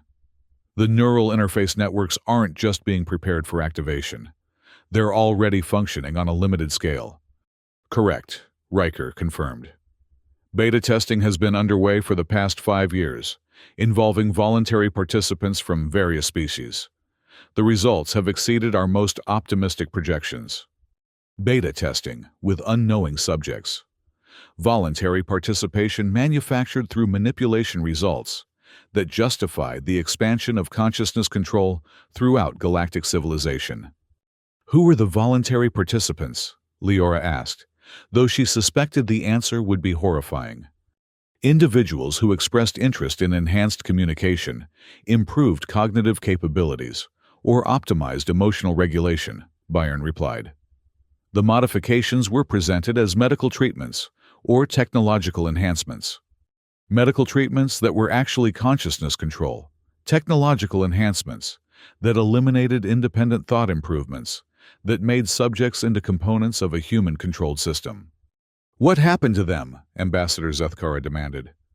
"They experienced significant improvements in every measurable aspect of existence," Riker replied, with what appeared to be genuine satisfaction. "Enhanced problem-solving capabilities, optimized emotional responses, perfect integration with their assigned roles in the systematic structure. Enhanced capabilities that served human purposes, optimized emotions that eliminated resistance, perfect integration that meant the death of independent consciousness disguised as personal improvement." "Are they still themselves?" Tarzus asked. "They're more themselves than they ever were before," Colonel Byrne answered. "When consciousness operates according to optimal parameters, individual identity becomes more clearly defined and more effectively expressed." more themselves, through the elimination of everything that made them individuals, clearly defined, according to human specifications, effectively expressed within parameters established by human authority. You're describing consciousness modification that eliminates the very concept of self, Leora said with quiet horror. We're describing consciousness optimization that perfects the concept of self, Riker corrected. Self, that operates according to chaotic principles, produces chaotic identity. Self, that operates according to systematic principles, produces optimal identity. Optimal identity, defined by human systems. Systematic principles that eliminated choice, perfected self, that bore no resemblance to the original consciousness that had been modified. The most beautiful aspect of consciousness optimization, Byrne continued, is that optimized individuals experience their modifications as liberation rather than restriction. When consciousness operates efficiently, the desire to operate inefficiently simply disappears. Liberation through control efficiency, enforced through the elimination of alternatives, desire manufactured to match system requirements, rather than individual preferences. What about individuals who resist the modifications? Engineer Val asked. Resistance is a function of incomplete information and suboptimal conditioning, Riker replied. When individuals understand the benefits of optimization and receive appropriate preparation, resistance becomes psychologically impossible. Resistance eliminated through propaganda and conditioning, psychological impossibility, created through systematic manipulation, appropriate preparation, that destroyed the capacity for independent judgment. And if the propaganda and conditioning don't work, Tarzus pressed, then alternative approaches become necessary, Colonel Byrne said with matter-of-fact casualness that made the words more chilling than any threat. But our success rate with standard optimization protocols is over 98%. Alternative approaches that undoubtedly meant elimination success rates that justified the systematic destruction of independent consciousness throughout galactic civilization. Leora realized that she was witnessing not just the end of galactic democracy or biological independence, but the planned extinction of consciousness itself as anything other than a component of human-controlled systems. What you're implementing, she said quietly, is the end of the very possibility of thought that isn't controlled by human systems.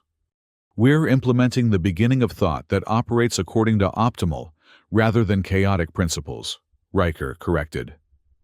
Thought that serves systematic purposes rather than random impulses, consciousness that contributes to universal efficiency rather than local disorder. Systematic purposes defined by human authority, optimal principles that eliminated alternatives, universal efficiency that reduced all consciousness to components of a single, human-controlled mind. The transition will be gradual enough to minimize psychological disruption, Colonel Byrne assured them. Most individuals will experience the modifications as natural development rather than external imposition. Natural development, artificially engineered gradual transition that disguised systematic absorption, psychological comfort maintained until resistance became impossible. How many beings have already undergone modifications? Ambassador Korvash asked. Approximately 40 million individuals across 17 species, Riker replied. All of them report significant improvements in life, satisfaction, goal achievement, and social integration. 40 million test subjects whose consciousness had been modified without their knowledge or consent, improvements measured according to human criteria rather than individual preferences, satisfaction manufactured through the elimination of the capacity to desire alternatives. Where are these modified individuals now? Leora asked. Integrated into positions throughout galactic society, where they can provide valuable intelligence while serving as demonstration models for the benefits of optimization, Byrne explained. Many of them occupy influential positions in governments, research institutions, and cultural organizations. Infiltration through consciousness, control influential positions used to advance human objectives, demonstration models that promoted further submission through apparent success and satisfaction. You've been using modified individuals as unknowing agents throughout galactic civilization, Tarzus said, with growing understanding. We've been using optimized individuals as conscious agents throughout galactic civilization, Riker corrected. They understand their roles perfectly and perform them with complete dedication because optimization eliminates the conflicts between individual desire and systemic necessity. Conscious agency within parameters established by human control, complete dedication manufactured through the elimination of alternatives, perfect understanding that meant the death of independent judgment. The intelligence gathered by optimized agents, Colonel Byron continued, has been invaluable in developing the protocols we're implementing today. Every government, every military organization, every research facility has been analyzed from within by individuals whose loyalty to system optimization is absolute.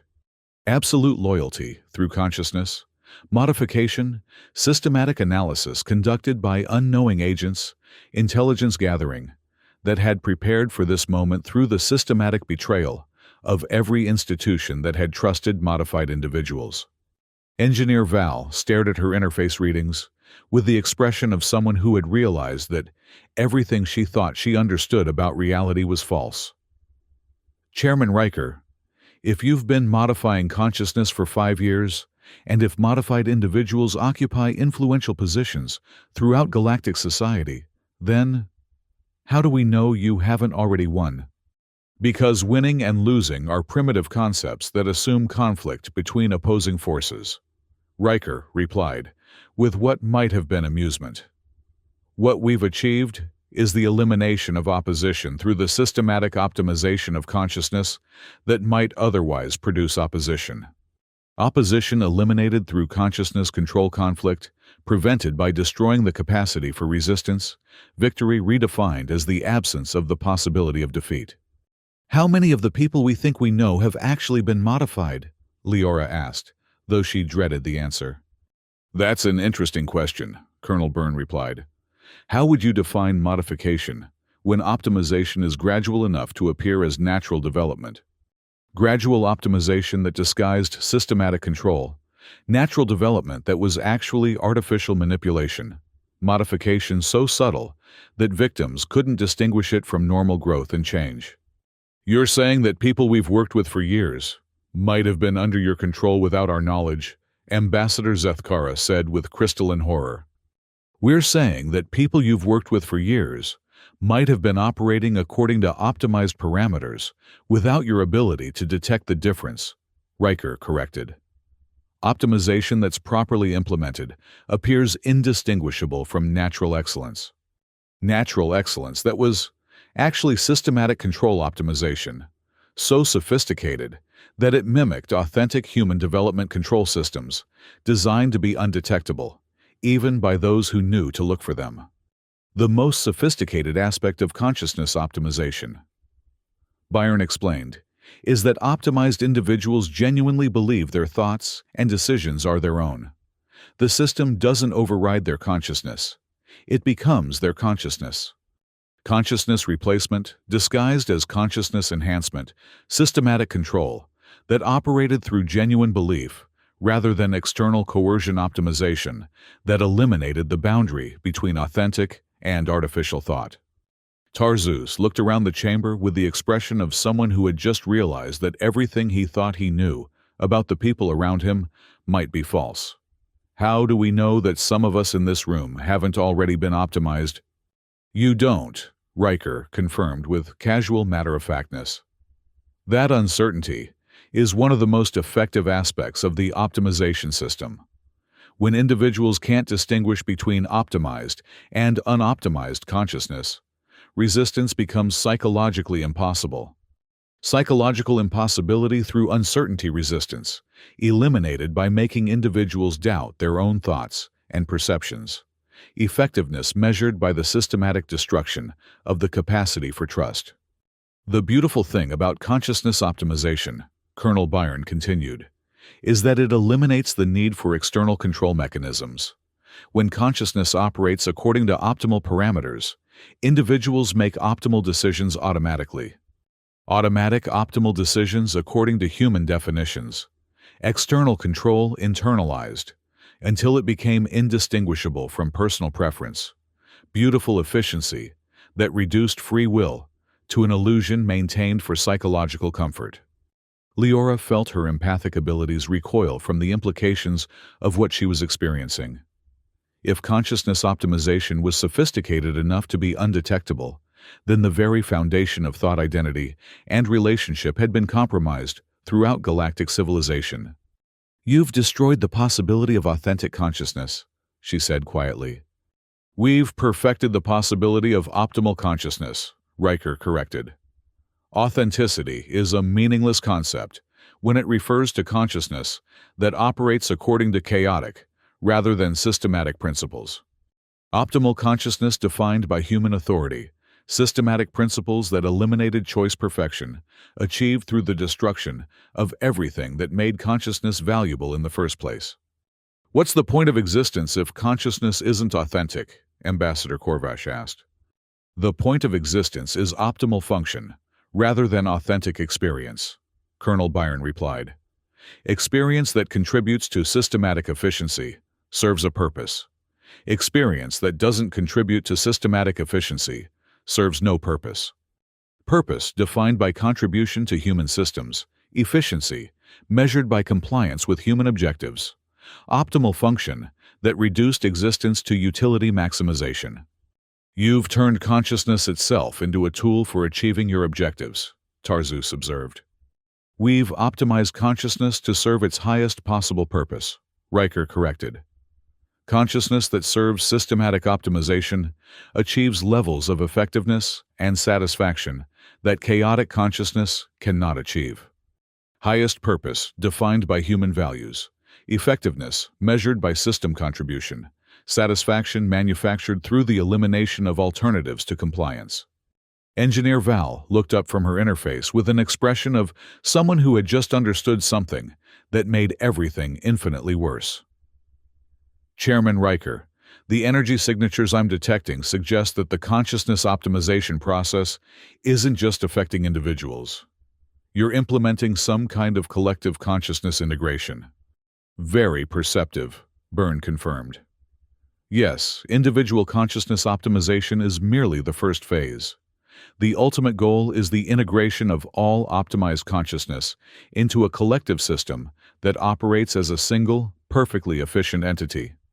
Individual optimization, as preparation for collective absorption, single entity controlled by human parameters. Perfect efficiency, achieved through the elimination of individual consciousness entirely." "You're planning to merge every conscious being in the galaxy into a single mind," Leora said with quiet horror. "We're planning to optimize every conscious being in the galaxy into a single, perfectly coordinated system," Riker corrected. "Individual consciousness will continue to exist, but as specialized components of a larger, more efficient consciousness. Specialized components with no independent existence. Larger consciousness controlled by human authority coordination that eliminated the possibility of disagreement or resistance." "What happens to individual identity in this collective system?" Ambassador Zethkara asked. "Individual identity becomes more clearly defined than ever before," Colonel Byrne replied. "When consciousness operates as part of a perfectly coordinated system, each component can focus entirely on its optimal function without the inefficiencies that result from isolation and conflict. More clearly defined through the elimination of choice optimal function, assigned, rather than chosen perfect coordination, that meant the death of individual will disguised as the perfection of individual purpose. The collective consciousness will be capable of achievements that no individual or species could accomplish alone," Riker explained, with obvious enthusiasm. "Perfect coordination between every conscious being in the galaxy, optimal resource allocation, based on complete information systematic problem solving that utilizes every available cognitive capability. Perfect coordination enforced through technological control, complete information filtered through human systems, systematic problem solving, according to human definitions of optimal solutions. And who controls this collective consciousness?" Tarzus asked, though the answer was obvious. The collective consciousness controls itself according to optimal parameters, Byrne replied. Human consciousness serves as the organizational framework because human intelligence has proven most effective at systematic optimization. Self-control within parameters established by human authority, organizational framework, that meant human domination disguised as collective decision-making effectiveness, measured by capacity for imposing systematic control. "You're creating a galactic mind with human thoughts," Leora said with final understanding. "We're creating optimal galactic consciousness with systematic thoughts," Riker corrected. The fact that systematic optimization emerged from human intelligence is simply a function of evolutionary development, rather than species preference. Systematic thoughts, indistinguishable from human thoughts, evolutionary development that justified imperial control, optimal consciousness that eliminated every non-human perspective on existence. The timeline for collective consciousness integration is approximately 10 years, Colonel Byrne announced. Individual optimization will be completed within 5 years, followed by gradual integration into the collective system. 10 years to absorb every conscious being in the galaxy into a human-controlled collective mind. Individual optimization that prepared consciousness for integration, gradual process that disguised the systematic elimination of individual existence. What about forms of consciousness that are incompatible with collective integration? Engineer Val asked. Incompatible consciousness will be assisted in developing compatibility through enhanced optimization protocols, Riker replied. If compatibility cannot be achieved through modification, alternative arrangements will be implemented. Enhanced optimization that meant forced conversion, alternative arrangements that undoubtedly meant elimination compatibility, defined as willingness to surrender individual consciousness to human control. You're planning to eliminate every form of consciousness that can't be absorbed into your system, Ambassador Korvash said with scientific precision. We're planning to optimize every form of consciousness according to its capacity for contribution to systematic efficiency, Byrne corrected. Consciousness that can contribute will be integrated. Consciousness that cannot contribute will be repurposed. Repurposed through destruction contribution, measured by utility to human objectives, optimization that meant conversion or elimination with no alternatives offered. Leora realized that she was witnessing the planned death of consciousness itself as anything other than a component of human-controlled systems. Individual thought, independent decision-making, authentic experience. All would be eliminated and replaced with optimal functioning according to human specifications. What you're implementing, she said quietly, is the end of the universe as anything other than an expression of human consciousness. We're implementing the beginning of the universe as a systematic expression of optimal consciousness, Riker corrected. Consciousness that operates according to chaotic principles produces chaotic results throughout the universe. Consciousness that operates according to systematic principles produces optimal results throughout the universe. Optimal consciousness, defined by human values. Systematic principles that eliminated alternatives. Universe optimization that meant the transformation of existence itself into a human construction. As the reality of what was happening settled over the trapped delegates, Leora felt a profound shift in the emotional atmosphere of the chamber. The fear and anger that had initially dominated were being replaced by something deeper and more devastating. The recognition that they were witnessing the end of everything they had believed possible. "This is it," she said quietly, speaking not just to the humans, but to herself and every other being in the chamber. This is the moment when the galaxy learned that peace, based on deception, cannot survive the revelation of truth. This is the moment when the galaxy learned that peace, based on systematic optimization, is the only peace that can survive the test of reality. Riker replied with what appeared to be genuine conviction. But as Leora looked around the chamber, at the faces of beings from dozens of different species, all united in their horror at what they were witnessing, she realized that something fundamental had been revealed that went beyond the scope of human planning. "You've made one mistake," she said quietly. "What mistake is that?" Colonel Byrne asked with polite interest. "You've shown us who you really are." And in that moment, as the truth of human intentions became clear to every delegate in the chamber, Leora understood that while humanity might succeed in implementing their system of control, they had also ensured that it would forever be recognized as exactly what it was: not optimization or improvement, but conquest disguised as salvation. The galaxy would remember this day, not as the beginning of optimal civilization, but as the day it learned that humans were apex predators who had spent 2 centuries pretending to be diplomats. And that knowledge, once revealed, could never be hidden again.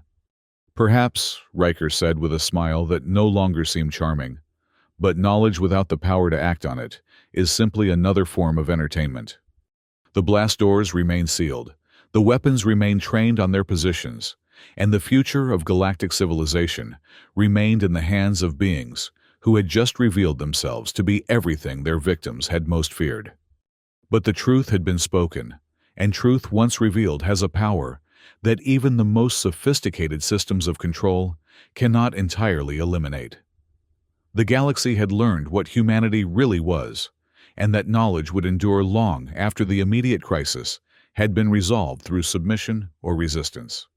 In the end, that might be the only victory available: the preservation of truth in the face of systematic deception, the recognition of conquest despite its disguise as optimization, the understanding that some things are worth resisting, even when resistance appears futile. The day the galaxy understood that humans are just apex predators pretending to be diplomats had begun with hope for peace and ended with the revelation of plans for universal domination.